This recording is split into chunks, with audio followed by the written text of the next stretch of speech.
Oui, Peut-être un mot de bienvenue. oui, je voulais vous remercier euh, de me consacrer votre temps. Euh, Moi, je vais tâcher d'être digne de ce temps que vous me consacrez, de cette attention. Et si j'avais un vœu, c'est que nous fassions un programme propre, un programme digne. J'aimerais que les gens, après, quand ils nous verront, disent autre chose que c'était une bagarre, c'était une échauffourée. Donc j'aimerais que ce soit dans le respect mutuel, mais restez libre, posez vos questions en vous disant est-ce que cette question-là est appropriée. Voilà, donc ça c'est mon seul vœu. Si c'est dans cet esprit-là, moi je suis prêt à répondre à toutes les questions. Mais j'ai quand même des sujets quand même un peu plus importants que d'autres, notamment l'album de Madame Olomide, Cindy Le Cœur, qui est l'album qui est sorti hier. Et le but, c'est il faut que Cindy explose. J'avais dit plus d'une fois que elle est la plus belle voix, en tout cas en Afrique. Et moi, quand je l'entends chanter aujourd'hui, je vois Céline Dion, je vois, comment s'appelle la Britannique là, la grosse là, j'ai oublié, Adele. Je vois des gens comme ça. Ça, des chanteuses qui chantent vraiment, sans tricherie, sans technologie. Elles chantent vraiment avec leur voix. Donc, parce qu'aujourd'hui, il y a des techniques un peu partout.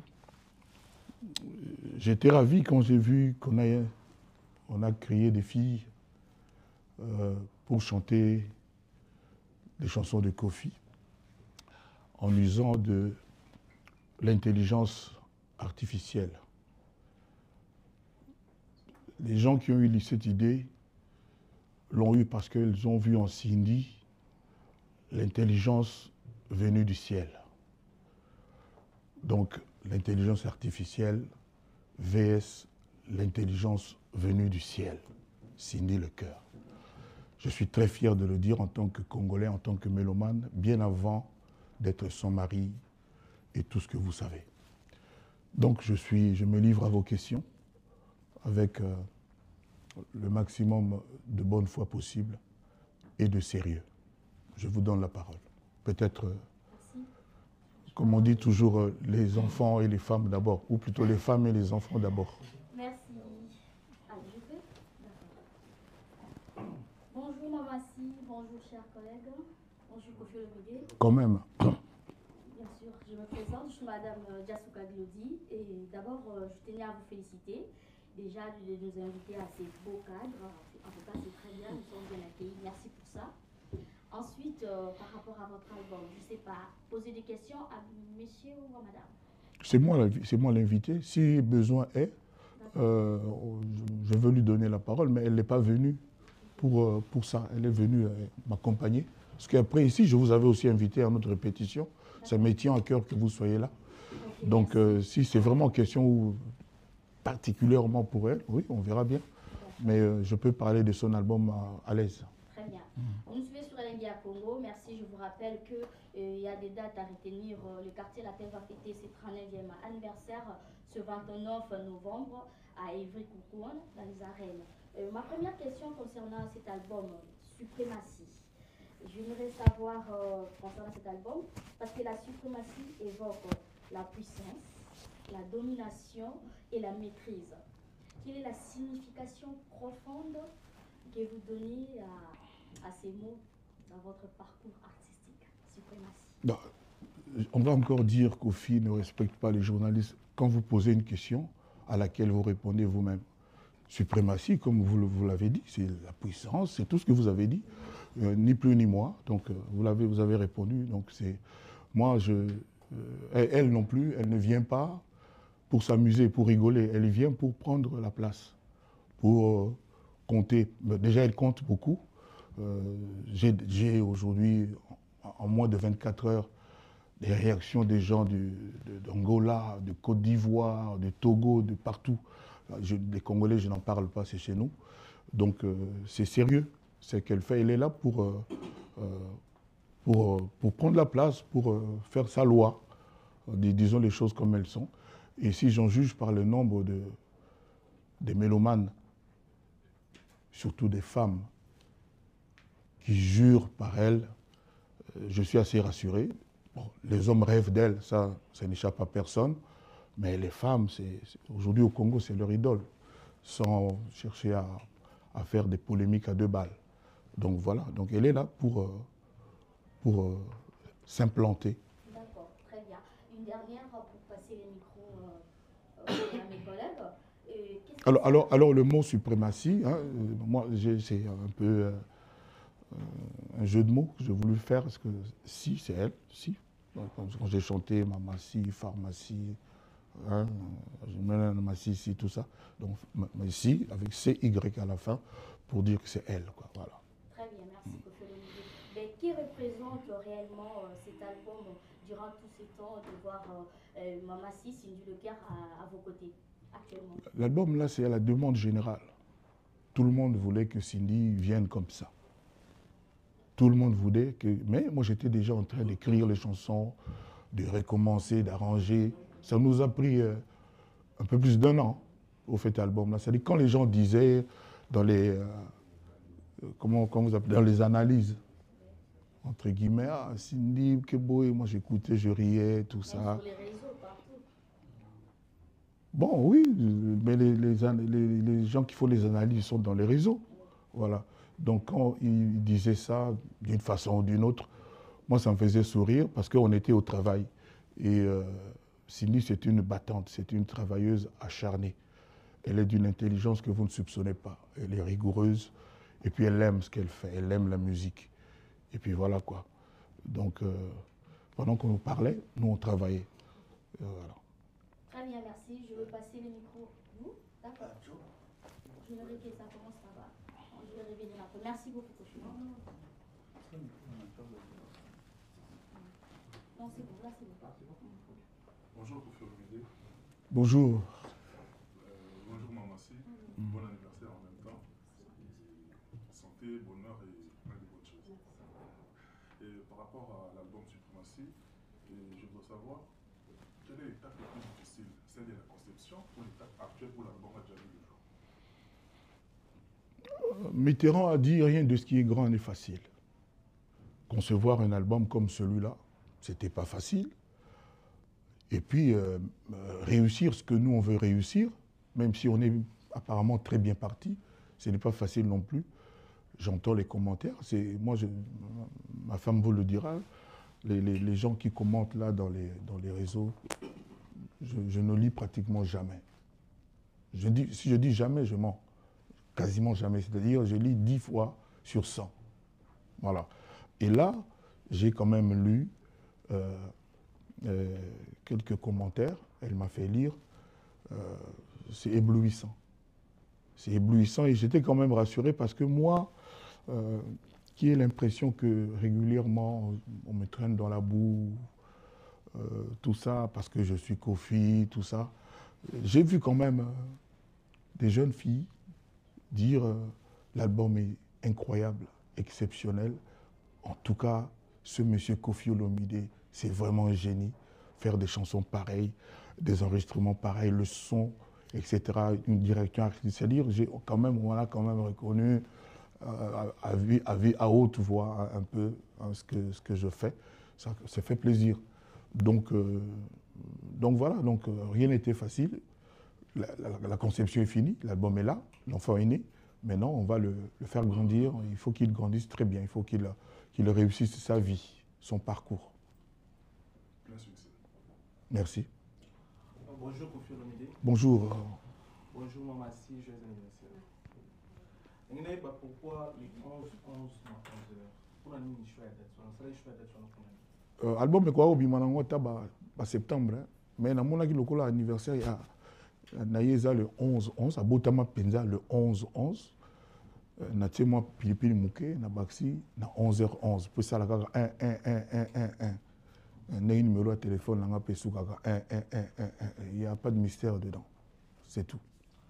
balongwa batikela mama Sinzela balongwa batikela mama Sinzela dégager le couloir mère Alingaleka ah et là on a lobby batuto babala na sir ba lobango pe pona basi na bango na mona madame Mbelenga mais Tracy Mbelenga c'est ça non na sir Tracy pe patron nenga liawa il passe na un jour on va puis non bon l'examen on met tout le bango l'examen tout le bango l'examen ou mère les gars avant nous va les canasima donc ils ont un logo mabeta et ça que mère aye quoi pas l'excès la musique musicalement nyonso donc la musique muta ko lexa été moko ko leka elle va se faire elle sait déjà frayer son chemin ça là ça ne logo au senga na mutute ou ça la rapper musique voilà donc yé moko ako aza déjà azokina déjà nga pela na zozila makama kofinga ya ko utiliser batu ba kina ko loba banini ezalate makamo ezalaka ki nzembo contre nzembo wana nde pena toyeba nani contre nani na banani bata monde la musique ils ont monde la musique ezala ba bangolais ezala ba Kenya ezala ba congolais ezataka ezade ngana zo ba pona ka Congo te ezaka donc pour ceux qui l'album na e banzemo musupe eza na moi coloration moko un peu rumba penate soyo ki pena bien te soyo ki on dit nyoso banzemo so on a ba bien ba salutation et puis nzembo ya mboka na biso en fait il y a un mutu mo ya osala menuisier moko ya osala musala ndako et puis abi pas trop tant comme kenga na ka mokula ka bon c'est école wana ya moi ra école papa na nga mais biso to rivaka oyemba pe jour na mnoka mboka mais nga rêve nanga na yeba ta langue moko ya Congo te à part lingala oyo eza nango moi patois kaka esangisa moi anglais transformé moi français tout ça abi non moi eloko moko ya mboka ezaka ba nzembo net ba mutu achi ba nini ezakuna na olingana reprendre nango tout ça bon aye nango bandi type nga pe na développer mon tata moi sinanga ana moyala na pesi mbote ni na tuna ye pona lo babo nini ya tokoti pona boya nini tokoti sindi pe pona lo babo pe nini na ko place ça lo ba pena ke soué na yali avant na bien en na ye tout ça et puis version ya suka ya nzembo na embonga je recommande ça aux gens on a bien banzembo pena ya terroir donc version suka lo ba place moko ko bale lenge mobali nanga yembisi nga akula nenga zo na kuma akula vous bazwaka komba mobali ekola mobali donc aloba yango mais to retrouver ki yango te ba na suka wa tant tozo pesa no sala ba ni na suka mais ils appellent nzembo je suis fier batu ba yokango ils a poto yoka mingi kula na ba beti ba yemba ngote donc naza fier na puis batu et belé puis bazo linga pe yango. Bonjour les grands Mopao, n'a profité de joyeux anniversaire à Maman Si, nous vaut mieux tard que jamais, n'a profité. On a un album, on a qui banzé nous a kati 17 chansons. Au seul voyage moi ya moulai na kati album wana. Solo bando tanga banzé mais elo na résumé ezali na yoki kofiolo mide ya jeune. N'invite ceux des critiques au que reçoit au banao comme on a beau quelque part son angana eba parce que le bon moana ezana saveur moi ya jeunesse na kati et nazo retrouver ngal rola na mtu akala nazo retrouver ba mélodie ou ba bilingo banao pesa biso na plim na yo ndenge zalaki son angana eba osali yango pona yo moko ko sala auto qu'on se rajeunit de toi-même ou bien on l'a dit par rapport à Jama Massi dans l'album Moana ko bimisa yo na kimwasi en fait o elle aussi n'a remarqué question de Wana na répondre non na autre normalement na bino que Cindy Lekera dit Koffi Olomide au féminin et vous allez voir ça de plus en plus. Il n'y a pas auto ça la vidéo nae à lobby mon moi. Hein, vous l'avez moi vidéo nae on a dit. Surtout mère et puis la taraté donc à lobby mon moi. Nga pe na vidéo nga pe na celle de moi souhait na peut-être bon moni na répété à peu près la même chose.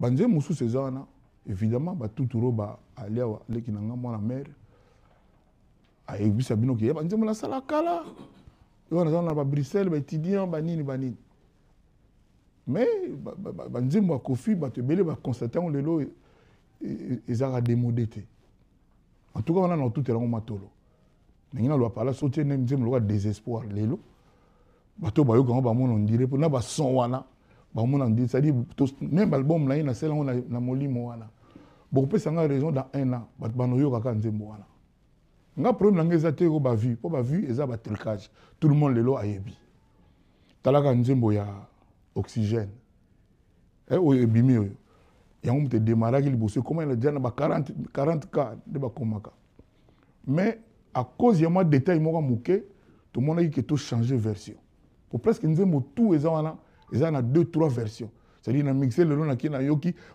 na bengi ingénieur na limso na ba 5 heures ba pito ba mona ka boy na saluer bango bana langa ba pena ba masa nga ba collègue to lia ba makayabu ba dendon na ba butu donc na moi na bengi bango to to modifier donc mixage à liboso et to lemso comment détail muke donc nzembo mon oxygène moi détail moko tout le monde qui ont convenir te na bengi ba na so mindele na so tout ça là ba tia version na mususu 40 000 kawana et que zéro si on a la tuna toujours ce que makamba ba ni na bu créer eza sérieux la même chanson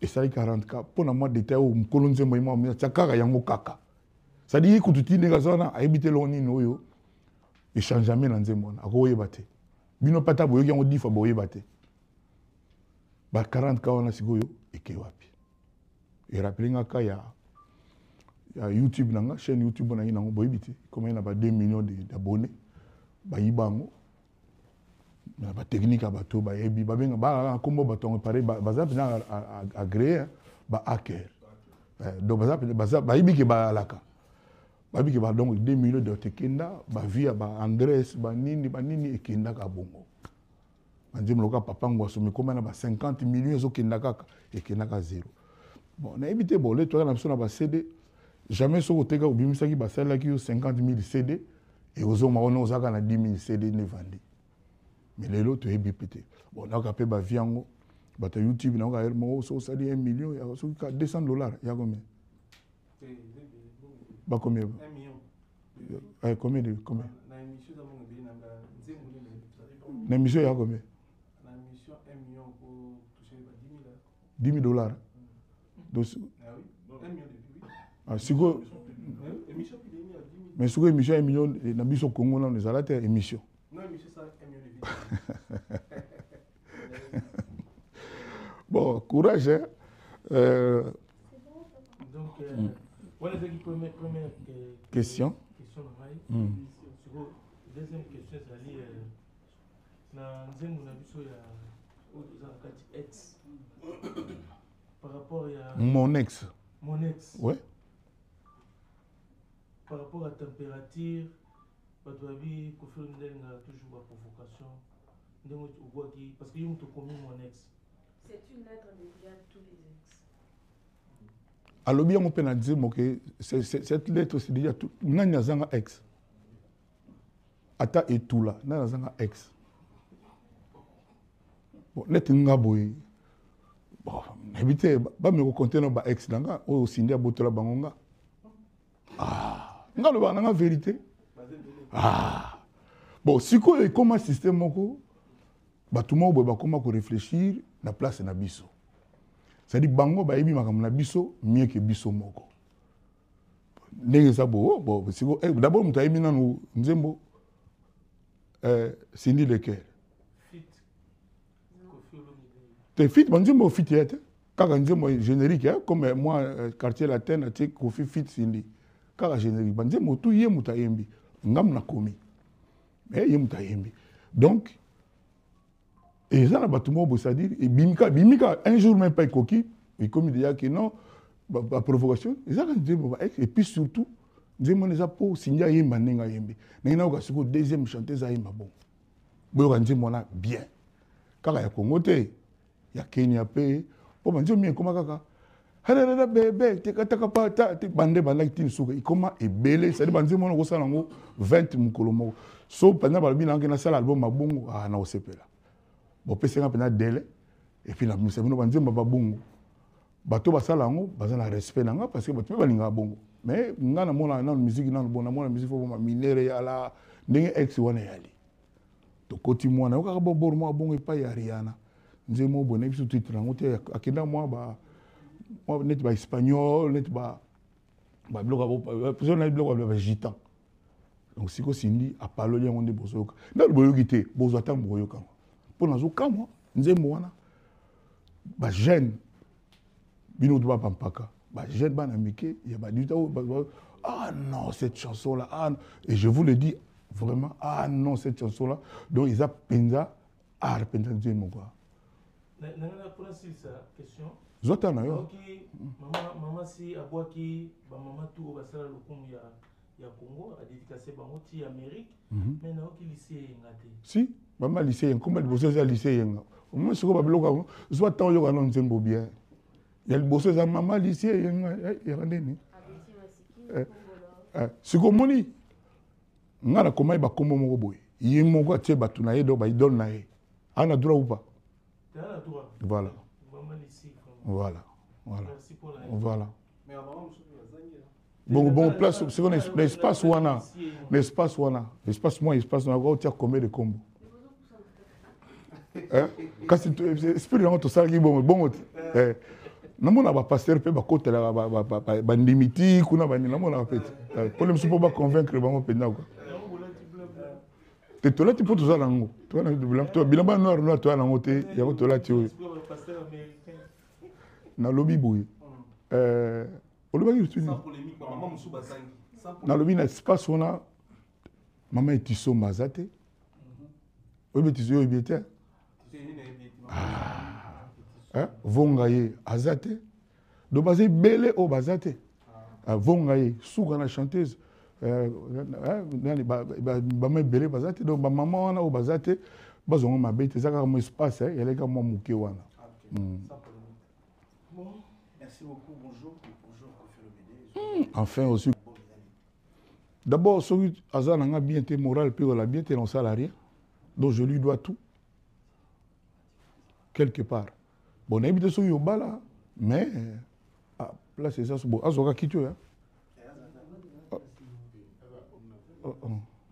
Témothée au côté les matos invité là peut-être donne-lui ça je sais pas ouais donc beaucoup c'est-à-dire qu'apport et la carte que mais banzi mo musupe mélodiquement pour ça souka na chanteuse mélodiquement liloba musupe a corriger a tiepe na oyaye ça ninga na yaka na base quoi mais à ça la capena a contribuer à payer tout ça ouais donc voilà si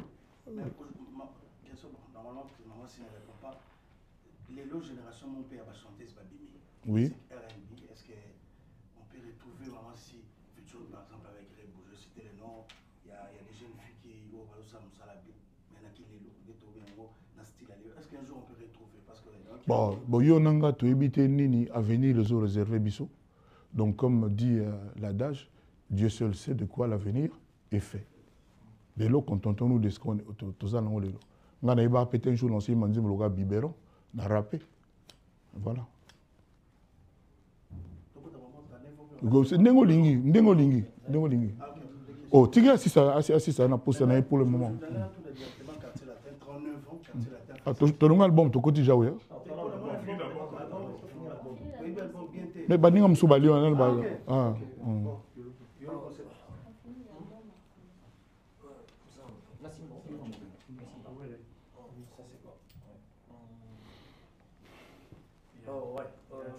bonjour maman Cindy et félicitations, joyeux anniversaire aussi.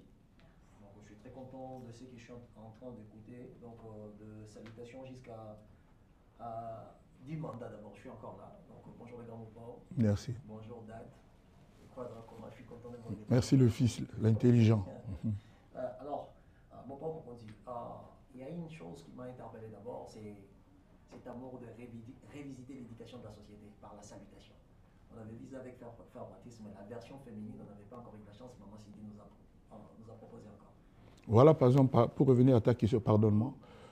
Tu vois, par exemple, là, on avait un débat entre nous, quoi. Je lui ai dit, mais pour toi, c'est quoi la première chanson? Parce qu'on va sortir un album pour les initiés, pour ceux qui aimeraient fièrement arborer ça. Parce qu'on ne vend plus beaucoup les CD, mais on va en fabriquer peut-être 1000, juste pour ceux qui voudront vraiment l'avoir en main. Moi, par exemple, j'aimerais vraiment Natal à Gangon pendant longtemps. Donc, au moins, par exemple, voilà. Normalement, l'album, on a vu ce banaba générique. Dans un générique, on a qui en tout cas, pour nous, parmi les plus beaux, quoi. Tout ça, là, comme la musique à Congo. Et clip, vraiment, t'es nanoté. Ah, non, tout ça, t'as 4 millions, ah, t'as eu mon nom, c'est ça très bien. Et puis, quel beau clip. Quel beau clip. Et puis, on a longué dans le Kofi. Ah, Kofi Olomide. Et on va borona la tagana. Et puis,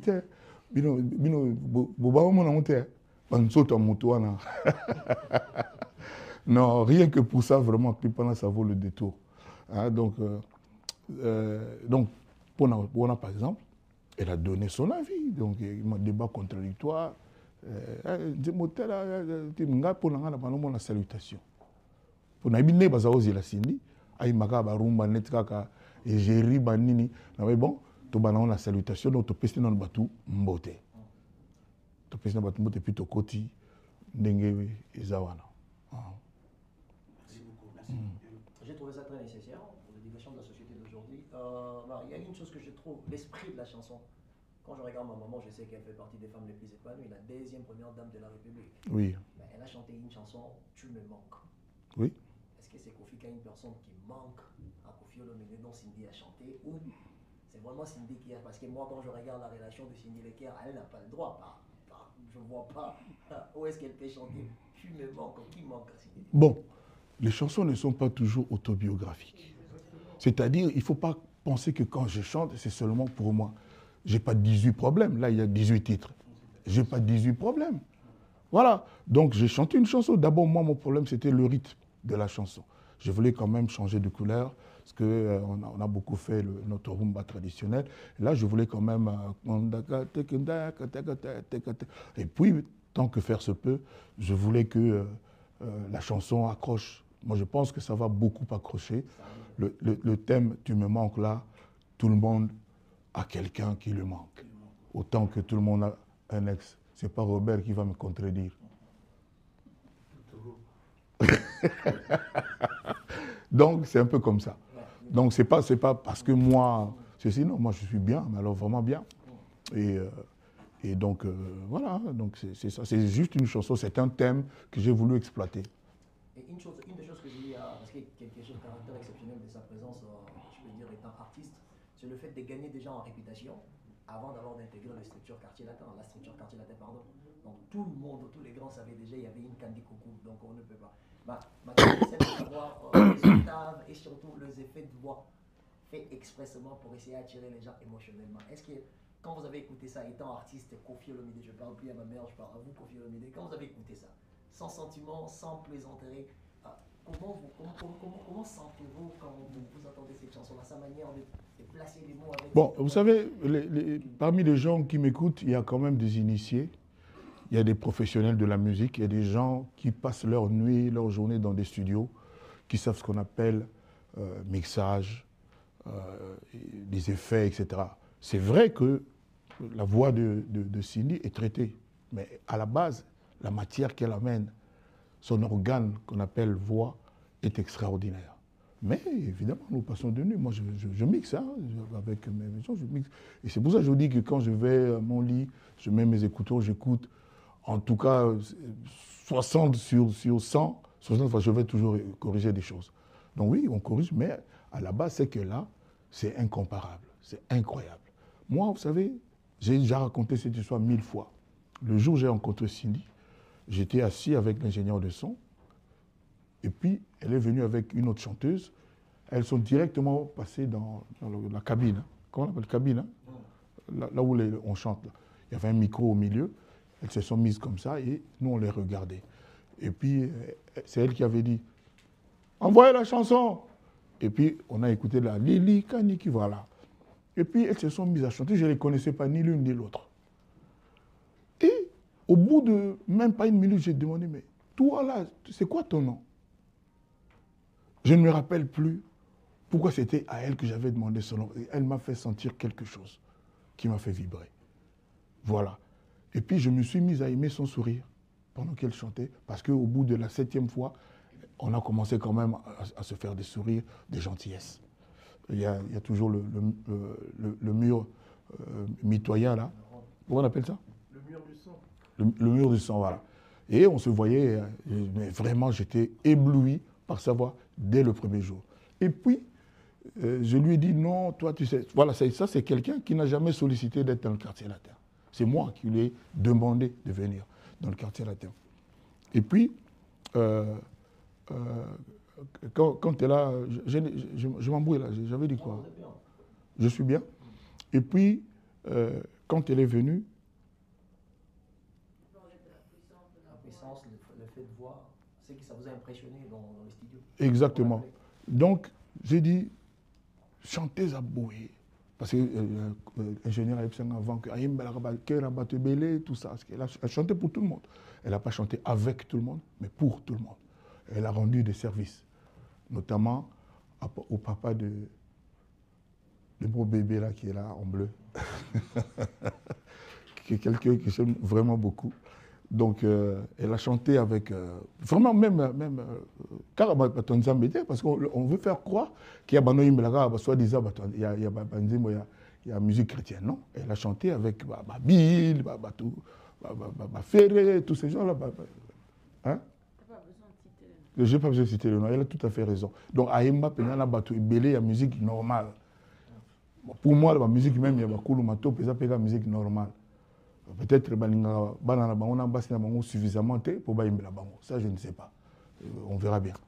Donc voilà un peu quoi. Ma dernière question est juste, ma chanson préférée dans cet album, actuellement encore, parce que je continue à consommer. Oui, ça va évoluer. Ouais, mais pour l'instant, c'est Loulou.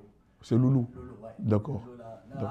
Pendant 2 minutes, pendant 2 minutes 35 secondes. 2 minutes 35 secondes, dont on n'a pas entendu votre voix. À la 36e seconde de la 2e minute, là, on vous voit faire dédicace. Après, ça suivait des papas au Tchombe, le reste. Le modèle commercial de la musique congolaise, c'est Mabanga Matol. Ma maman s'est dit il y a une mokolo album. Écoute, il y a Mabanga tout. Les premières choses, Mabanga bébé boy. Mon Wakanza, que je salue, l'une des plus belles voix, il y a Mboga Nabiso. Je me suis tout seul, tout ce gars trop. Tu es ma diabolos, hein? Oui, bité. Je me suis tout ce gars. Abinanga men, nini bino busaka pour boy ba nzembo, ils ont bougé zo kenade ba miko ana. De côté tout côté. Ya imbaga na imanga, mais justement ngapena mitunaka.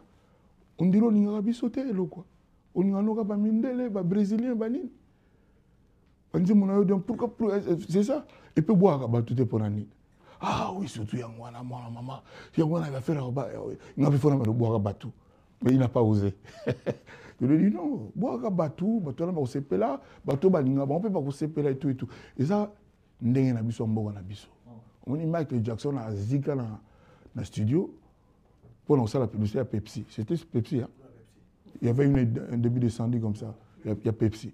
Bango, Pepsi, a sûrement 2-3 millions de dollars à Peminaï, à boire ce Batouni. Biso subi autosandeni. Oyebike bana ba fait 12 ans. Je l'avoue là, c'est-à-dire bambongo wana et danga pena mamebele. Et puis il y a aussi des entreprises de construction. On l'a son bongo, mino no boyokanika kino, c'est là la fondation ndakutel. Azelo be fondation sil. Donc ils n'ont pas besoin de Congolais ngana yoka libanga liboso et pas vieta boulero chero mettre na biso. Aya mukala gouvernement tia emiso. Donc on dirait faire tinda mukala atala mutumo boy tia emiso boybe bangana non. Donc voilà, donc biso bato bana ote tokuta et yango ndenga ndenga musique à Congo. Le lope comme appelle la journaliste, c'est rare journaliste atanga combien de diplômes à ça l'émission ça autant à moi comme 3-4 mimi aka bato bana moi quelque chose na bango. Donc je voulais juste ajouter quelque chose par rapport à l'album. Pas dit qu'on est comme journaliste on bana moi comme il y a aussi des gens qui ont proposé maman si peut-être à chanter pour eux. Est-ce que Kofi va accepter? On a guidé? Maman si est-ce que Kofi va accepter? Bon, tu vas dire ma bateau oh, non, quel album tu es? Bandim on s'occupe 5 bateaux ça on a été. So ça na moi attends moi on a kasi soki moto yango aza na besoin ya mabanga aye na mbongo me na baalbum yo album bamabanga yali ayembi nzemba bato bakomba bato mosusu mokolo oza na mbongo oyo ayembela oyo tosololi mais lokola nayebi koza nango te ndenge oza nakoni jazz asala banofuta basomo wana nandimi te. Félicitations à Sylvie Laquer. Bon, tu on a félicité malgré la retard, on a félicité parce que propre la journaliste ils ont quand même moins niveau. Vraiment, monsieur Zahir, papa Zahir, au CBL Sengatro. Félicitations. On considère pendant il Cambo quoi. Et Sylvie Laquer déjà c'est l'une de musiciens à quartier la terre au mais là pour les non ça. Combien d'années déjà jusque là? 18 ans, hein? 18 ans. 19 et demi. 19 et demi.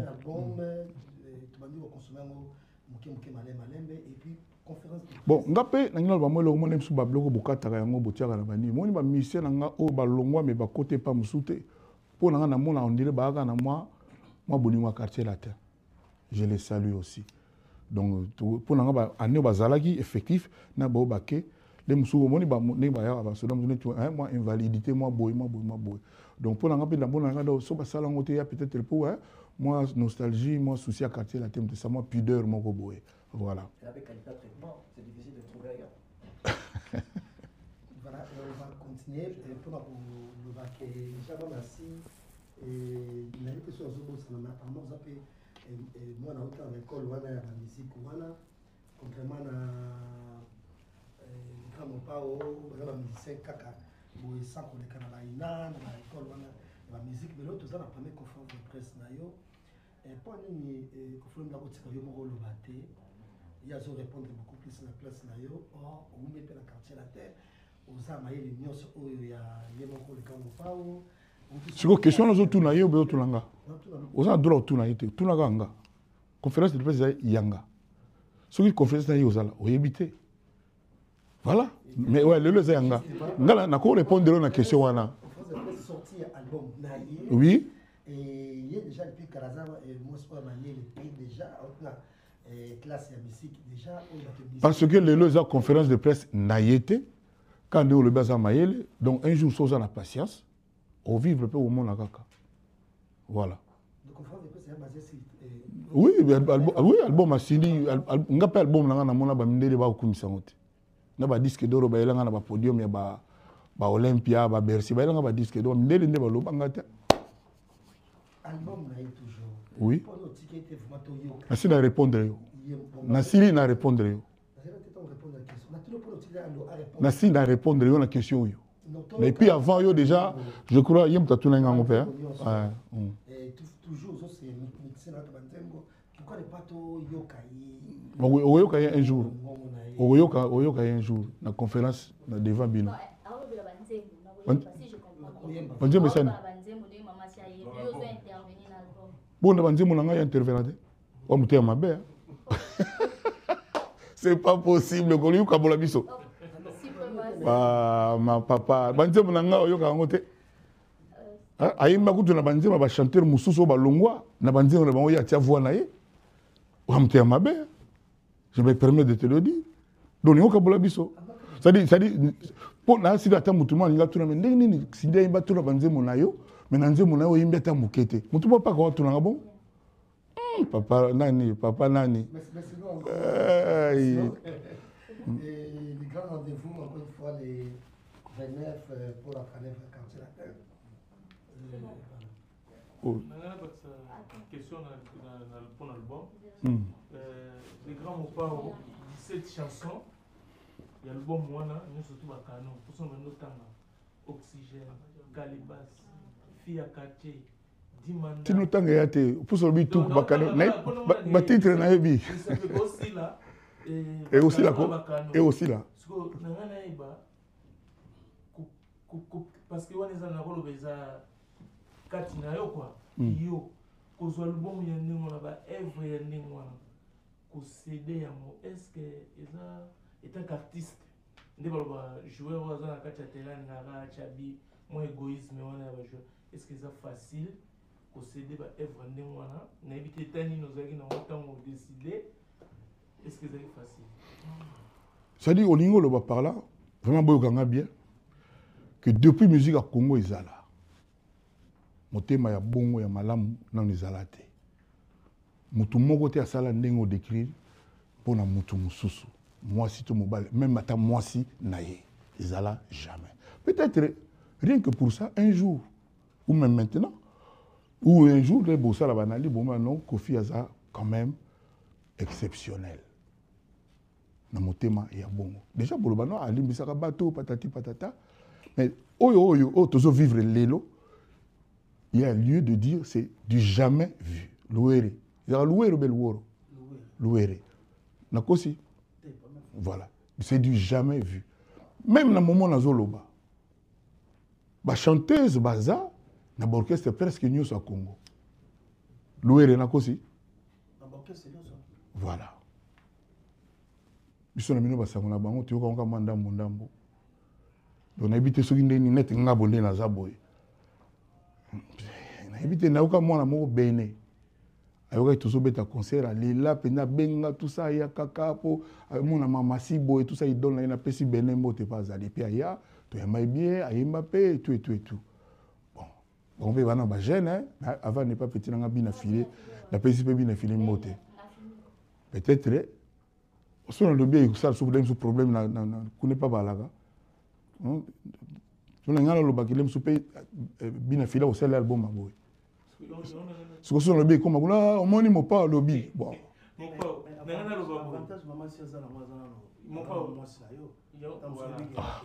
Papa, est-ce que vie privée ya bina fila na bene yo yebi? Ah papa kutika ko ke na mbangu boy. Tika na no ko ke na mbangu. Tika na ko ke na mbangu. Tika na ko ke na mbangu. Omoni omoni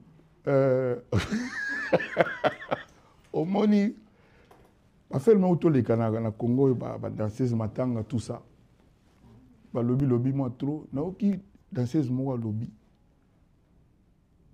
ka waza oloba les souvent contre ko fi menga isala nga telemarien na misana amin ba leader tout ba orchestre tout ba danseuse ba traité ka ndenge moko je dis bien sans exception boka yonte vraiment na betele maboko exception à la terre tous les cas de question mususu. Merci, chers collègues. On va avancer. Je pense qu'on aura fini pour la question. Il y a un conseil pour l'album, s'il vous plaît. Il y a peut-être producteur et coproduire l'album à Mamassi. Après, il y a des choses à chiffre.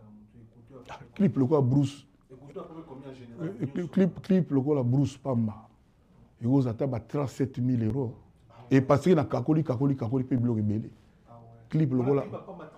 Clip on est besoin de ni batutu ba sepela na ngwana clip beta 4 millions et quelques na mais ba sala bisoje bo mona ba vie mati to mon vie kiti ba vie mati to mon bo wana mona mona to yi ba te so pour le kamoni to yi bité so pour le kamoni mais ba olongola elengia booster kitoka nzimu na ya voix ya chanteuse parce que izo longate to maka voix mais si on a moni bondile ba tongo ba megi mais ba tiki bango moko voilà donc net clip net wana générique le quoi là où tout le monde ça de mon clip na de ba danseuse ba bina na sieta wana ba pantalon ba orchestre musu balata ngo balata ba pantalon wana ba chemise wana ba bizu wana ngasi ko na la tiango sindi signal la tiango ba danseur pour na clip na c'est tout wana ça fait partie ya clip ya kate muta caméra nani voilà de tout ça clip etoliaka de folie ça ba tous les sous 40 50 donc voilà le clip musu ba lelo ti lobby donc clip à maman c'est ça la kumoro pendant les alatés mais pour l'angaï quand on dit quand on aime on ne compte pas on aimait ce qu'on faisait et ça quand on a aimé maman c'était quand on aime ce qu'on fait on ne compte pas but ya ga ya usalango bien voilà le mon ami batumusu alors le baki kofi au fula de sous ta bimisa de sous ta baé mais le mon beauté maman là pour produire album de maman si dans quatre projet alors n'ina le belo moins grave. Dans 1 an, 2 ans maximum, on a foula mutu net sindité. Na pesi bino boka data lelo. Tola laga, petola muka. Et vous allez avec ses efforts. Il fait que nos efforts. Vous allez sans trucage. Sans nini, jamais na utika lo ah bazo langa batu, ba finga batu. Na oningango jamais. Na bano, kaka na banzembo na yo, nde réussir comme netinga boyebite kaka banzemo na kaka d'ailleurs moi bato mo babimala ndenge na bango pour défendre quand même Kofi pour trop c'est trop par exemple petit moi papa longa na mo ko na so mona jazz ta na surtout moi na yolo des moments na bato babimala volonté na bango mo bano défendre Kofi sans salaire et bien so mona donc yé pendant na ko pekisa ye na ko boya non zo bato po finga bato te.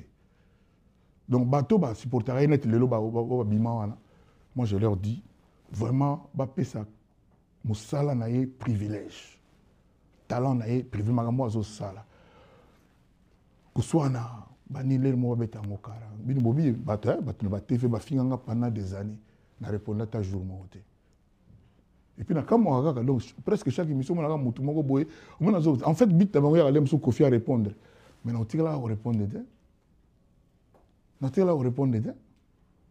Donc voilà. Donc, il y a plein de réussir à comment, peut-être que nous avons rêvé à comment, quand on a ma casse, il y a mon sala, na maïle na ye.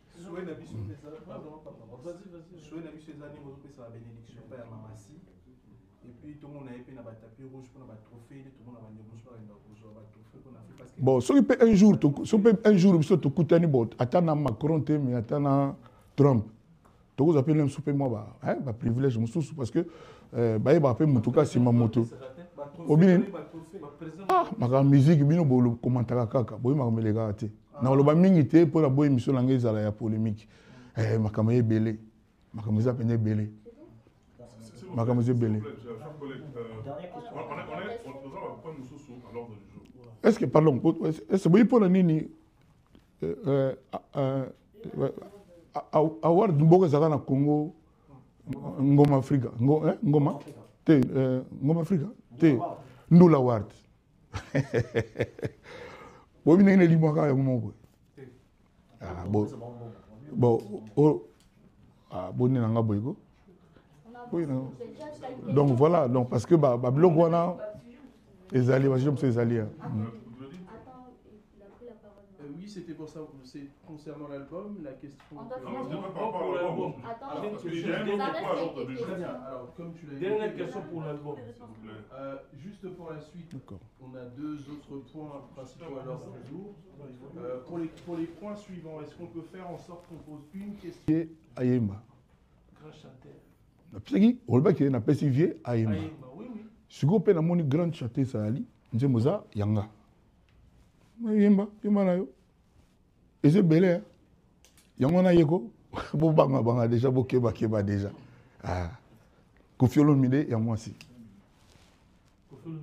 Au féminin. Donc, Oyo Azali, dans l'heure, il y a intelligence artificielle et intelligence venue du ciel. Dans l'heure, il y a intelligence artificielle, elle est l'intelligence venue du ciel. Des commentaires, c'est après. C'est bon. On va terminer avec les questions concernant l'album, mais c'est ma toute dernière question. Kofi Olomide, s'il vous plaît, est-ce qu'il y a une grande différence?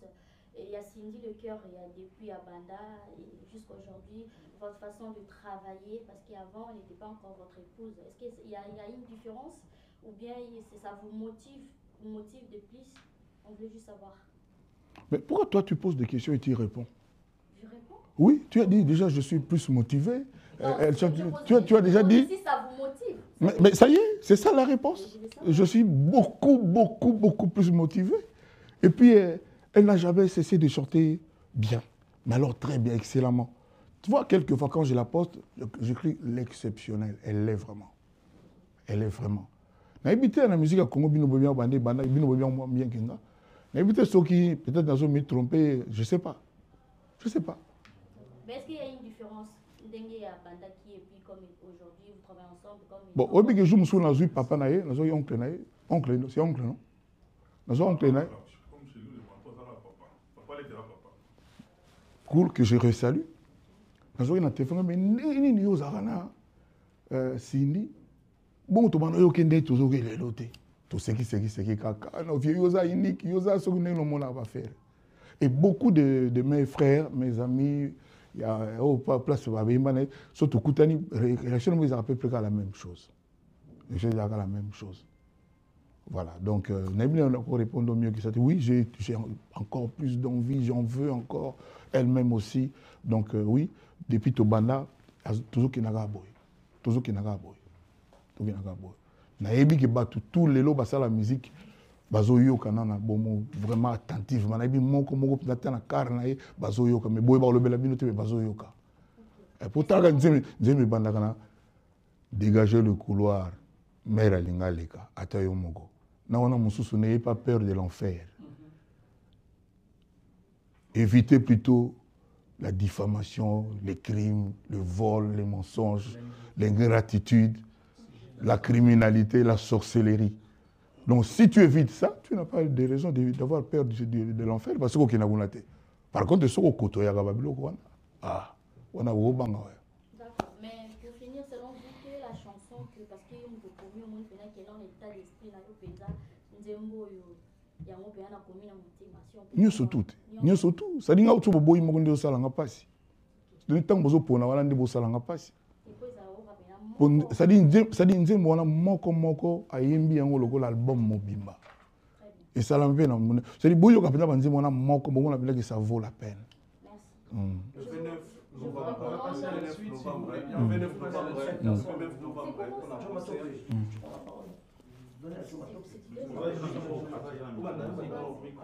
on va passer on passe à la suite et on essaie de poser une question pour l'instant. Et s'il reste du temps, il est quelle heure?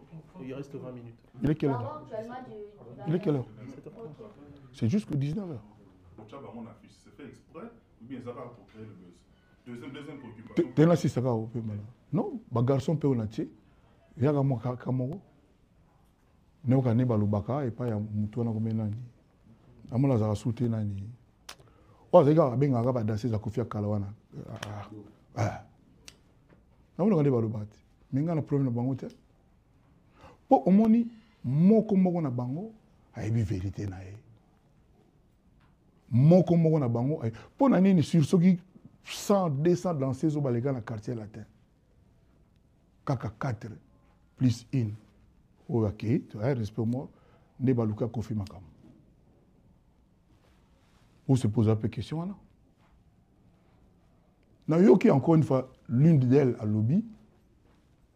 Il n'y a rien de particulier, de spécial chez Kofi Olomide. À lobby, moi, j'étais belé. Ça dit bien, on peut bon mitou nanan. Dans ces ailleurs, il n'y a pas le leader. Pour Yinae, non, moi je crois le contraire. Dans ces apponara, quelqu'un qui n'est pas leader, Oyo, pour Yinae, à la base.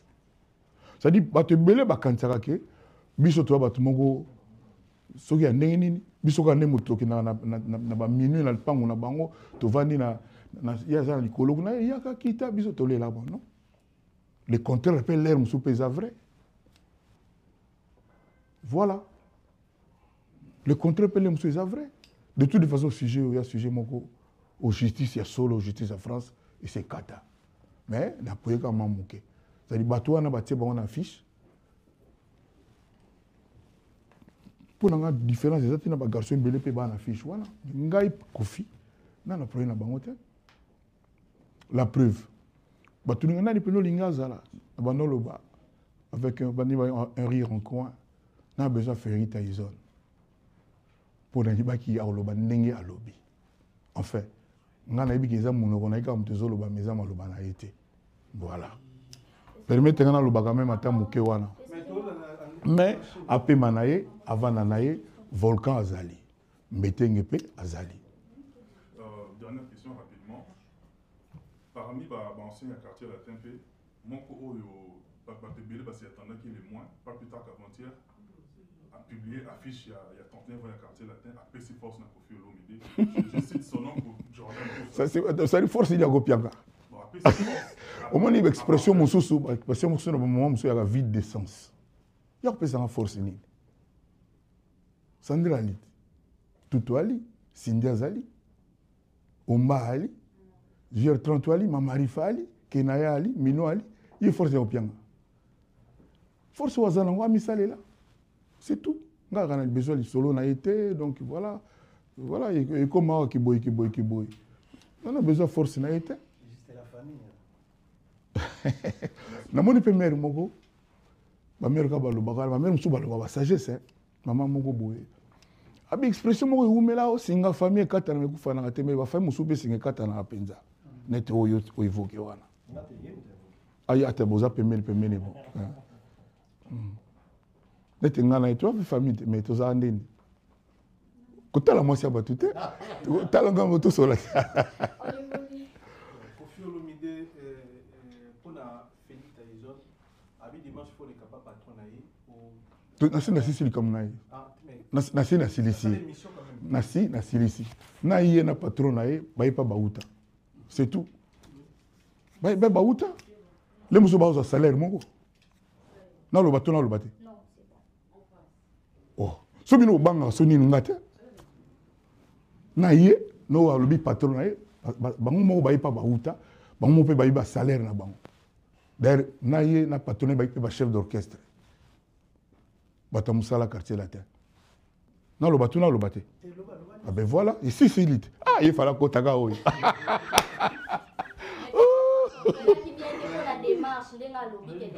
akoko aza libre aloba ndenge alingi na sida sisi sujet na ye volcan azali mbetenge azali Thierry Mogratani azali Platini azali nayebaki aloba wa alobi c'est tout wana ezalaki 12 te mais ezalaki babengo nini wana bon wana imopao. On évolue, merci Kofi Olomide. Ta parole, tu as une question par rapport à l'événement du Ghana? Mais oui, Bokati Malouba. Ah, on prend le temps, on a posé des questions. Ok. Angari? C'est une petite salandi. Ngandina boy année prochaine 50 ans de carrière. Et bon moi na mamunengi oleka année prochaine. 50 ans de carrière on a télémé bino, on a bêti costume à soie. Et album oyo lelo na mokili Congo zoloba Afrique zoloba za oyo ya biso ya quartier latin. Signé by Cindy Le Cœur Olomide. Na olela nini. Bato mingi o bakinda bakutanga nde bakutanga kama wana zaka boye. Botala ba clip nanga kate. Ba petite sœur, ba noblesse oblige botala. Botala botala kana ba clip wana botala bonde na alaka tidelo. 50 ans de carrière. Pourquoi je dis ça? Je souhaite à chacun tout le bâtard 35 ans de carrière avec réussite. Voilà. Merci beaucoup. Et alors voilà, Cindy Aimba Banzemounaï, Ayou, André Ayou, tout ça. C'est ça Banzemounaï? Oui. Zéro faute de bêta qui la place dans Zalaki. Zéro faute de bêta, on a un ancien succès. Mère ni atika olingango. C'est vraiment même chose, j'ai laissé bien y lobby comme ça. Après, c'est là, mon asso est cause un jour anniversaire le 29 novembre Zalaki. Au moni Moutou, il faut Zalaka à présenter. Pour le présent est souvent trompeur. Vous avez fait, vous avez à passer, vous avez à origine, vous avez à passer. Nous avons Gims, alors fièrement, on a mon yolo, on a yolo, boy boba, maître Gims, voilà. Vous sommes fiers de passer, c'est louche, il faut vous fouiller bien. On a mon limba, maman c'est un gars welcar, basamba, barikilumbu, na bossa la moussou dans un problème. Petit Igo, Tanzania, petit Namso, Yanné, De Gaulle, Master, Fili, tout ça. Après, na Lingwala, mais avant la peine, ça, comme il dit, ça, qui gomme la peine Lingwala. Je n'ai pas honte de ça. Je n'ai pas honte de ça. Viens monter à Bongo. Au moment où ça la pas titiller Madame Olomide, comment photo mon kala tout ça. Oui, Azaka Nzoto Mikel est là, comment. Elle est fière de ça. Quand ça soit au contraire. Babou me l'a archive. Moutou tout a un parcours naï. Papa Rosalie, 100 000 ans va passer naï. Les moussa au second naï, mais là on a parlé, on a bien engagé 4 jours. 5 jours. Donc Moutou à cause à la carte on a présenté. Moutou à cause on a présenté. On a Lélo. Après 48 ans, 9 ans de carrière, je me suis foutu jalon. Ils ont un foutadrome, on a foutadrome. Et comme il apporte à 10 millions de vues, nous avons un coucou, ils ont déjà 10 millions de vues. Après 45 ans de carrière.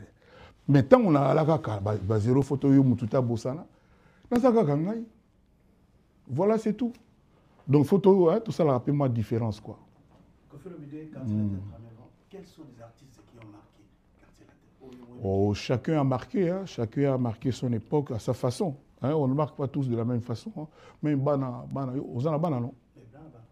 Bana non tout. Na si le monde a moi ni mais bana nanga tout bana nanga, y a pas de problème quoi. Donc Moutouna Mouta a apporté quelque chose et l'autre que je remercie tous ceux-là qui ont contribué au phénomène quartier latin. Mais il y a aussi des enfants qui ont démarqué, c'est tout ça. Bon, bon, parmi, par exemple, en fait, j'ai répondu, c'est-à-dire, il n'y a eu que des gens de talent. Talent, parce que, pour moi, il y a ce qu'on appelle chance. Et l'homme a chance, je suis un piston. Je suis un malice, mais le talent, je sais pas, je suis un omba. Omba, quand je suis dans le quartier, je suis omba. Omba batu belo baimba o baimbaka o ba leki na imba ba belete so ni oyi ba pina valeur omba benga fabrigas ni ngoza na tele bino omba par exemple dans la quartier la te batu baimba batu pina ba o baimbaka ezate nazo bate pona na quantité à succès na yo to nini mais batu pina o ba lobi ke o ba kokaine na oyimba to goleka baza mokie ba petit loka GR 33 ka non, on a explosé, beaucoup de gens ont explosé. Ngam na bango patron na bango nga. Naibi moko, je vous le dis. Cindy n'atanga te.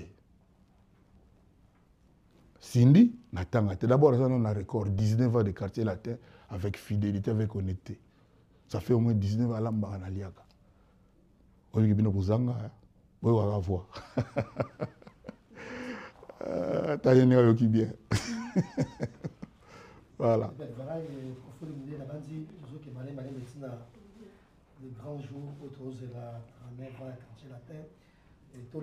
Tolane batu bayana no batu basepela na bababia basepela na banzembe bele ba wilibula banini batu wana bayande ni bi congolais to umela ka boy batu baninga quartier la terre libaya na concert wana to sepela to bina to yoka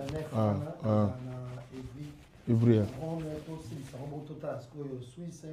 Mais toujours, il faut une idée, il y a de temps en autre, au Bimarapo, la Moussabato, un tout petit peu sur le bateau, couper sa point de vue, on a un sujet, ils arrivent, mais la suprématie, tout le monde dit que moi, ils ont 10 mandats. Évitez, on a 15 mandats, mais la temps, j'ai un commentaire, ils ont déjà 300 commentaires. Et puis, il y a 1000 combien, 1200 likes. Parce que nous avons comme ça, on commence à dire mais malbonne est la carte. Donc, il mandat le mandat où il y a un président africain, ça la carte. Omoni, nazo ngana na mbo lobi ya balai ki banini wana. Mutu musu ba kolai ki bilo nega po na ba fanatique na ye. Atanze balingi na bango te. Et comment le voir devoir. Na kosi. Donc ça c'est pas représentatif. Ngata na sala nzembo surtout Cindy so ayembi so mutu laikete oza mutu ya mabe oza ndoki. En tout cas na bima mutu mo bima lo bagage awa Cindy ayembi mabe nzembo ya mabe moko na album. Ça c'est pas représentatif. Cindy le cœur. Ils ont tepo za olomide. Mais Cindy nenga yemba ka penda do Cindy ga yembi na album oyo. Oyo laikete. Lemso ki distrait. Ou bien non qui bien été. Bon alors nzembo susu nzembo oxygène. O laiki ngote comment? Mutombo ereko ki a repos. Nous voyons là bon. Il ne va pas de ça. Donc bon, le blog va like quoi et comment va cotérie. Et comment va cotérie? Ça dit au moins on va page. Le même jour on va faire finga Kofi. Ndeni. Voilà la remplacement voté. Na presque exemple. Ça dit on va 40 pages. Donc et puis Kofi on va kokani. Ndeni. Yo ça mutama elite. Ba bi le connaît représentatif soute. Musique les choses ça va zéro photo yo. Louer à lobby. Le tout ça va désespoir. Le tout mal le zalaka te. Et ça ka nzembo za bien ou bien nzembo ya bien te. Ba ko te rive gauche. Te di manda ya bolingo te papa na no nzembo yo mo lo be te yo kana te. Amuna na motema di manda. Donc muno ça di manda. Amuna na motema 1000 manda. Et ça t'a 1000 manda. Ah papa yo kana nzembo voto la muninga. Na ma politique na wimba na album abondeni. En tout cas. Félicitations les grands-parents. Oui. Vous négligez souvent le côté numérique, alors qu'aujourd'hui vous faites partie de... Je ne néglige pas. Je dis à la Congolaise, attends, à la Congolaise, c'est foutu en l'air. Ça part dans tous les sens. Il y a trop de tricherie, il y a trop de trucs louches. Malgré ça, vous faites pas. En congolais. Comment voulez-vous que la plus grande vedette congolaise, chanteur congolais, star congolais de tous les temps, Koffi Olomide, c'est indiscutable. Ce que j'ai produit, Nabatu, ce que j'ai produit, Nabanzembo, donc Tilelo n'a produit PK Anamo. Indiscutable, pas comparer ngate. Wana sona lubi mutuma ko tia na otembete. Mutaza lucide. Nangina mutoko za succès na yo ko za na mbongo na yo ko za nini mais Koffi aza Koffi. Nangina lo baboye. Ndenge nini ce n'est arrivé que na Koffi Olomide bayiba YouTube na ye. Non, on pose des questions. Mais c'est pas numérique on a quoi? C'est-à-dire tu 19h toi là. Et ça tu 19h. Ndenge nini magasin muninga boyibango. C'est-à-dire elle ko boyibi vuiton. Sandro, ozo nanga. Parce que mutu asa na YouTube. Si ko boyibi YouTube muninga et puis ozo sala ina na concurrence. Que yo cocaïne na ye alors que oyibi YouTube na ye. T'es complotiste, c'est bénin comme mot. Ah ouais, les criminalité. Les crimes. Magasin muningati. C'est-à-dire que yibi vuiton. Si ko o le baké Dolce Gabbana eleki vuiton mais vuiton ba yibi yango za place ezaki wana ezalaka sute. Na bandela sika. Mais il faut pas te bailler ba biloko na bolo ba moi c'était. Mais c'est là réside votre force Koffi, c'est ce que je suis en train de dire. Ah ben c'est ça, yango na le bi Koffi, yango na Koffi avant beau comparer beau bota là-bas le belé. Voilà, c'est ça. Je vous comparais pas. C'est ça. Ce que je suis en train de dire aujourd'hui, je pense qu'il tala mutoga Cindy. So bando ba ma Cindy, ba blaka ah alobaka te, bo yango no moni ba salle une conférence te, alobaka na été tout ça. Mais batu baya aka ko finga ye ko lo makamu sérieux. O mona kati. Atabino mongo. C'est sur base de quoi? C'est sur base de quoi? Non, on peut comprendre, mais patron. Je voulais vous féliciter. Merci. La réflexion, c'était pour vous féliciter. Parce qu'aujourd'hui. Mais puis, dans le Congolais, tout va se là. Tout le monde loba, nos albums, il y a Cindy, c'est exceptionnel, que Cindy a aimé bien. Et écoutez, tu peux dire? Petit ce que tu as dit, bataille quand on cadre d'analyse. N'habite sur ma belle Joe. Bakolo on a fait bakolo ba maté album ça dit n'habite sur baton ba lukanini jusque là. L'album est très très bien. Et ça peut ça dit ti nege bimela to longo la oxygène to oxygène mususu. Tellement gunda il y a perfectionnisme. Il y a perfection. Voilà. Le tout capé baloba pe que ça bien. Et ça karaté faut pour m'talo ba bien faut ka sonner. C'est ça. Il n'est pas 19h. Ah ben voilà, il n'est pas 19h. Les 13 décembre. Les 13 décembre. J'ai la parole, il faut que je parle. Je te pose la question, tu me réponds. Les 13 décembre, la Suisse, Mamassi. Batu oyo non batu nano yo ba sombi ba bien na bango te na Genève. Ba lingate ba rater histoire. Page mo monene ya histoire ya musique à Congo. Na répéter. Bo zo ngate. Yo ya ozo ka ya ozo mer. Père. Le 13 décembre. Bateau na bazou babité, ça le quoi non-sens. Baya, bako vivre le comme on ba vivate. Ndenge artiste oya. Ndenge akozala. Ndenge abanda koyemba. Po na bigele abanda Bruce, na bidelo ni ole kana na salwana. Po ndem lo Bruce mutayi bien ota zate. Na bidelo so na kosi. Peut-être louer. Et puis en plus combinaison rimée là nzemango louer serré. Mais donc bateau na basomba biété vraiment na éviter so ba na raison nini basomba ba bien na bango bazala ba vivre au nan ba mona parce que nan nous na kambo mona nan ba mona te na accoutrement da koyimba na comportement na attitude na makambo surtout quartier la tête aux alana parce que quartier déjà bisotu na yimo aussi toi quartier aux alana awo yima kapela te sambonda sanini aux alana Secret Kofi Olomide Zani. Motema Malamu. Motema Malamu. Motema Malamu. Oui. Album Edimia Mamassi. Oui. Le 39e anniversaire à Quartier Latin. Le 13 décembre, concert à Mamassi. La suite, on s'est partagé pour la promotion. Nous organisé.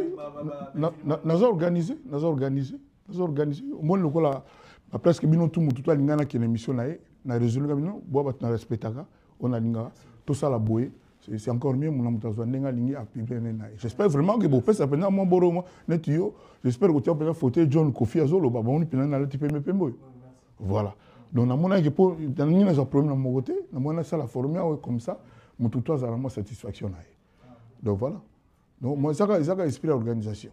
Et puis il faut mona ba conseil ba remarque ba ko gangela ona zwaka. Ah oui. Mais pour la les 13 quand même, décembre concert ya Mamassi à Genève. Bon, na ba chaîne biso au perception ordre té au permettre de ya Mamassi. Et au moni même nga yo mo c'est très ça mkondo le bino yanga na fauteuil jaune. Na si c'est question, eza pour na yo té question, eza pour na Mamassi. Tinga na eza conférence à Mamassi té. Té nga bi yo on te répondre. Mais eza question sur par mais nga yo le bosso na poser question kasi. Nga yo le 13 décembre concert à Mamassi à Genève. Oui. Biso allez karaté mais pas mindele pe na ba TV5 yemoko. On a pena yemoko face à mindele moko émission. C'est quoi c'est que na biso tout organisation biso tout na lo bango et puis so na yawa na bandi ono. Ah oui, il y a tout le monde qui a été pas na TV5. Est-ce qu'il y a courtois? Toi, tu vas communiquer quand même. Pour l'événement, les 13 albums. Dans le lobby, ceux qui ont un projet, na biso ya bongo. Na ya ceux pas na bino lo bagi non, il pas les gars faut que midele ba la métis banine. Ça l'a raté. Ça l'a raté. Mais bo souffrir ka ndenga lo bagaté na ndenga communauté na biso ezala na ka bongo. Pour ba fille ba leka et pas na bino boyamba yamba na mona pas basuka na bona nanga et pas basuka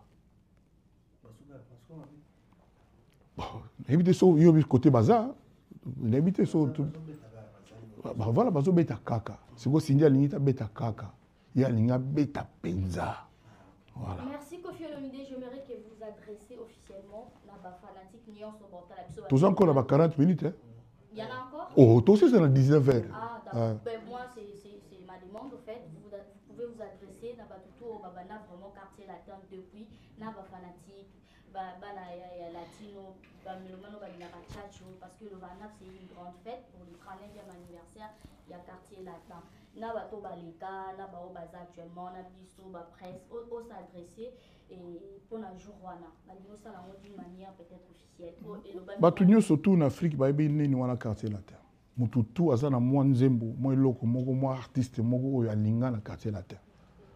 Donc quartier latin, je m'adresse à tout le monde. Quartier latin totaliste 39 ans. Rien que ça, le quartier latin mérite que vous fassiez le déplacement, que vous vous mettiez dans votre comment on dit 31, comment on dit sur 131. 31 pour venir dire bon anniversaire au quartier latin. Moi, j'espère que chacun va amener un petit bout de gâteau pour le latino.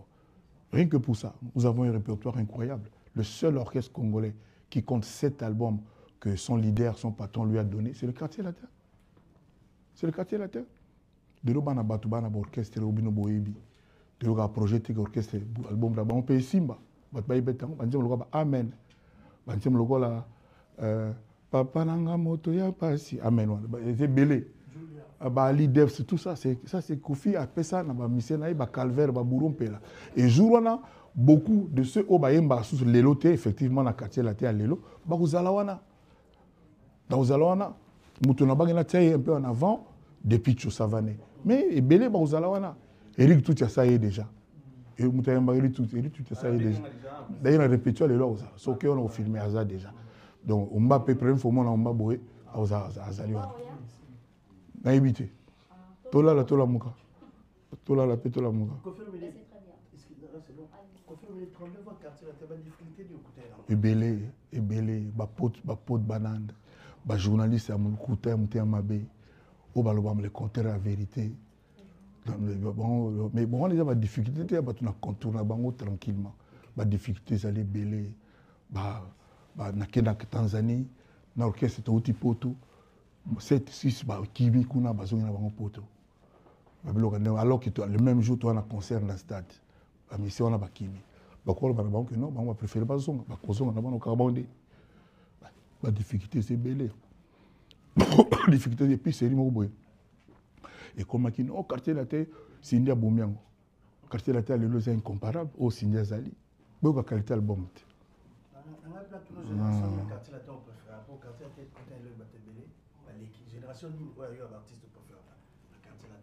oui oui après oui mais ce qu'on a appris oui après oui bon ne no gotu nga père ya bana nga on a préféré et na combien de fois répondre à question atayo moko era ça kasi mpona yo génération mpona nga eza famille nanga libota nanga mpona yo eza ba mais mpona nga ezali libota na ngai et puis bato tout wana oya tunanga ole mususu ne otunanga ko ba fi otunanga ba fi moko ole mususu ba zaka bien tenanga na ba garçon na sil bango tout balinga Cindy pena donc les osales la quartier latin na ndenge mususu voilà loba sur question là question dans la 39e anniversaire à quartier latin est-ce que presse congolaise contribué combien de pourcents ils allaient aider bon wana yozaki na Angola mais na le comme journaliste était et puis zo bozi le wana zaki na Kisasa non na kidnappé Angola ni compliqué au moment que te ba dita mabiala ba vina bino ba bankieri ba malanda tsukula ba bebele ba zalaka ba luku sampu ba lukezo lwansi ba yangumba ba mamilela ba kayumbi beya ba Gilles Kalala au micro de la aide banque ba saler la quartier la té belé ba saler la Kofi belé bino banana bon je vous dois une fière chandelle donc ne vous en faites pas ramenez tout père reconnaissant les quadres cours en main. Vous avez un mois dans nos moko à Obeta Géli, Soleil Wanga, Batouazon Navaï, Bassouli, Kofi, bon, normalement, sur le programme, on appelle ça qui bino, répétition, j'appelle lobby. Faut te préparer, toi, on dit Massika, faut te préparer. Mais sur les répétitions, s'il y a avant, on a qu'un malamon la concerne. Soleil, a peine monté ma Kofi. Et puis, on a benga ba Kofi fil tout, bazala na concert wana. Soleil, penza. Vraiment, j'assume quoi. Ce qui a répété ici, mais n'est pas conseillé comme on dirait comment on peut avant et comment s'il avant. 20h, 23h. Sérieux? Et pourtant, tu es invité, on dit mais belle bêtité, bah choc, bah love missing et bêtité. Mystique concert wana.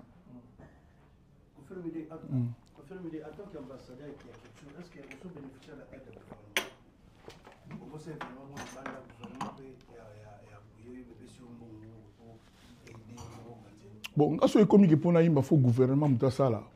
Ils ont une valeur. Moussala musique, Moussala footballeur, talent joueur. Lionel Messi Potia Babi n'a limité gouvernement argentin intervenant. Ninga Zana numéro 1 de tous les temps incontestablement. Tipo azo loba loba trop Mikolo Cristiano pour moi que Messi ale qui oki Messi loba. Donc comment polémique Mikolo yali. Oh Cristiano lobi que quand yem ta loba Messi loba ate. Messi a. La bomina. Oh, so dans le but que Messi pour nous le plus grand. Na bomi mut. Nani. Vous soyez fan moi longo esani. Et puis l'intelligence on a ébié à olongwate.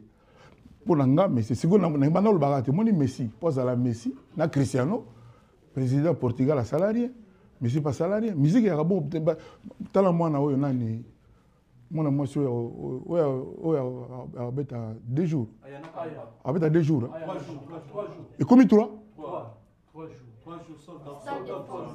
ah il a invité ce président Mali mutasali bon amuta Mali de mais d'origine musique est 5 bon voilà parce que ce comme il a un bongo vous tout toi gobeta na pas lingi après à l'obika gouvernement sali nga boy les gens vous comprendre et comment facile et comment ça dit mututu mutu et comment peut-être ton etali petit là linga trop mundi burobino a tepe di baya to so na Wimbledon président futelenga ngo amutala nyanga de pré yo tes musiques c'est qu'il faut toka les mots moi risque à moi échec là et ça échec ça là l'autre échec ça là l'autre quand tu là na 49 ans na 39 ans tu bêta pas tellement ba 15 concerts pe voilà sur 2000 sur 7000 sur 10 000 sur 40 000 sur combien oui donc mais ça est comme une bon je sais pas.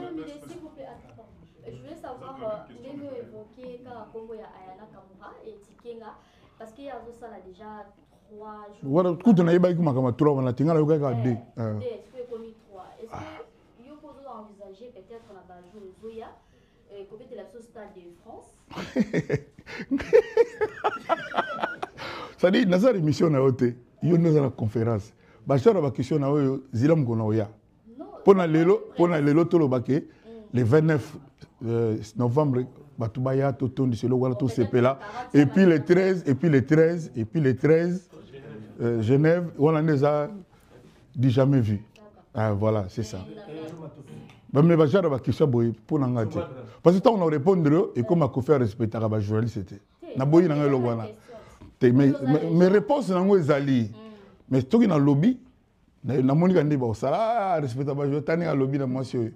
C'est ça. Tout ce qu'on a boy. On a complété une question, il y a Junior Louéré, on a comment on a fond pour la promotion de la culture. Donc, les légitimes, ceux qui, l'État congolais, a subventionné par Tessnabiso, les légitimes. Mais ceux qui ont subventionné, a subventionné tout. Justement.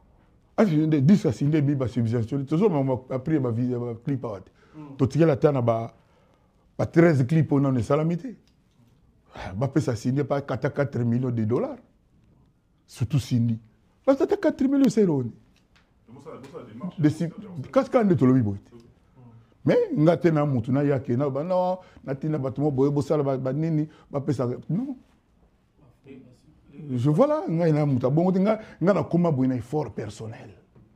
Et na pesa pe lupemba na batu. Voilà. Batu musupe na kansaka ba ko amta pe ke to yibi mutu mutu koma olingae grâce na bango. Bon te. donc nga so ba moni ke ba net nga na o mérité. So net cette net le année ba ne roya sona bigi non la salwa nettement jubilé moi le mandé ngwana. Wana ils ont mérité l'État intervenir. Par exemple, c'est tout à fait légitime que l'État congolais a accompagné. De sa propre volonté. De sa propre volonté. Ne biso bo comprendre. Fadi mo ko tala kia ne baloba ki ngai na l'ambassadeur de la culture. Nga na senga ite. Nga na senga ite. Bon on est kinaka. So parce que ce n'est pas fond de promotion boy na boy. On a ce qu'il faut moutonner sur tout ba idée. Alors on a peut-être tiki na so makele la ba concurrence. Ke ngai boy. Po ba tout ba ko bande mauti. O tie concert au sombe ticket to pesi bande na yo. Ba ko batondi. Ba tie ba vion sondeni.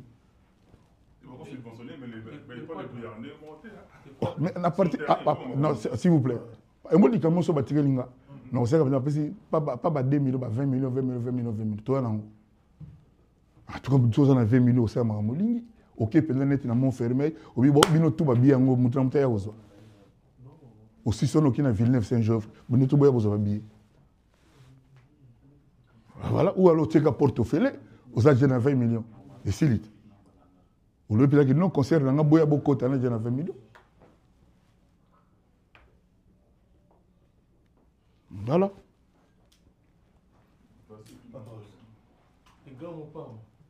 Na ING ba fanatique ya quartier la Tembele ba kendaki na moi souci na motema par rapport à répertoire donc tande mutu esala biso faux pas donc nde naza boto na kanda madame nanga to yembate sigo ndenge tozala na wana nde peut-être ndenge tozokena yango na bi répétition importante donc tozokinda pena pour to yemba pena ngana na besoin na yemba pena na nzembo lokola VIP ba mulirengo wana na yemba ba VIP na love me scene Cindy na posa penda abanana tana lili kaniki nenga bana chanson na le temps penda battre la soupe na Cindy na fa yemba ta dinze bonga fa yemba ta pata atape 11 nzembo question na ngeza oui pour na ba fanatique yo zo envisager au banda yemba na air parce que Bon, ngai mokonzi na ngai yo azali awa.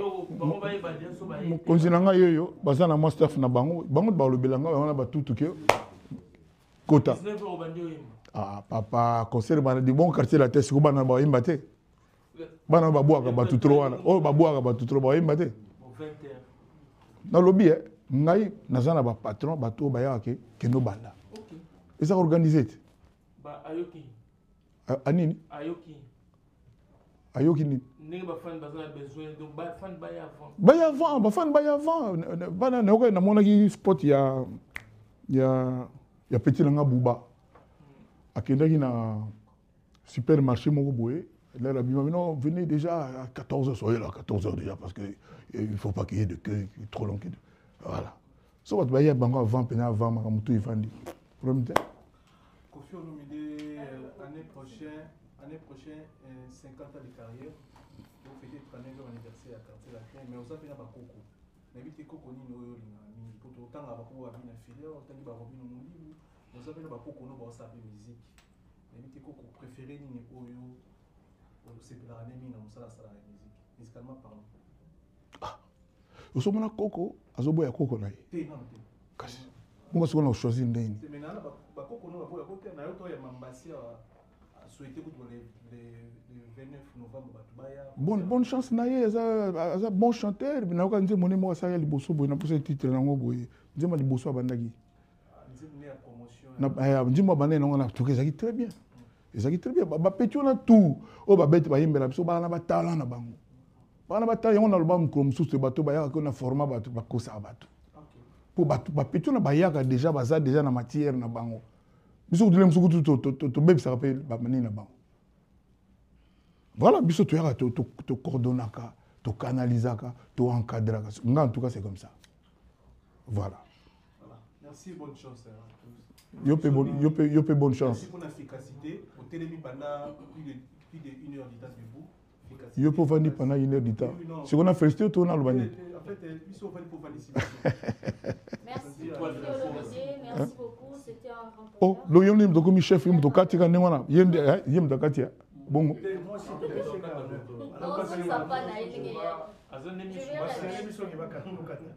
On va juste peut-être prendre 2 questions, 2 ou 3 sur le 13 décembre. C'est bon. Merci, je disais que vous voulez encore. Donc je vous remercie du fond du cœur une fois de plus pour être venu. Dites à tous vos téléspectateurs, tous les gens qui vous suivent, et dites à tout le monde que Cindy a fait un album qui honore la musique congolaise de très loin. Un album vraiment, on dit que la perfection n'existe pas sur terre, mais cet album frise vraiment la perfection. Que les gens prennent le temps d'écouter. Tout à l'heure, Jazz, Papa Zahir, a solo m'a dit mandat, sans qu'il y ait ma politique. Parce qu'il y a un beauté. Donc, demandez aux gens d'écouter. Et puis, surtout, dites aux gens de venir honorer le quartier latin, de venir dire merci au quartier latin, 39 ans de carrière. Vraiment, j'invite tout le monde.